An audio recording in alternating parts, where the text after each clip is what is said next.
Welcome back to video number 13 in the series, one tip in 1 minute to get you to be an ultra lightweight, ultra cool backpacker. This is like the 8th time I've done this video, which is very rare. I don't normally redo things. It's like whatever happens, happens. But every time I start talking, it gets longer and longer and longer, and I have to realize that this is not an instructional series, but it's just quick tips to put a thought into your head so that you can go maybe explore it on your own. So let's start now and see if I can do this under a minute.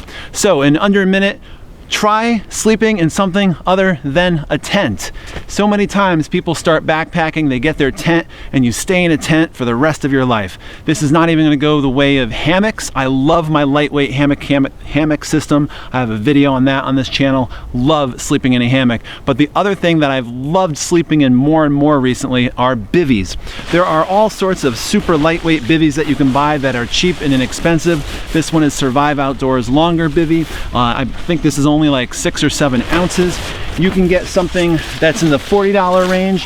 This is a military waterproof big bivy. Again, it weighs more, but if you're just looking to experiment with bivvies, it's a good place to start.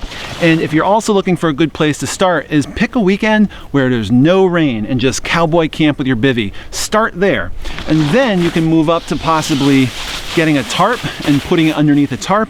The tarps that you can buy nowadays are so lightweight, and if you live where I do in the Northeast, man, there is no way about a month from now, or even like a couple of weeks from now, you're gonna be able to go out without some kind of bug protection. The black flies are just starting. They were miserable last weekend when I went out.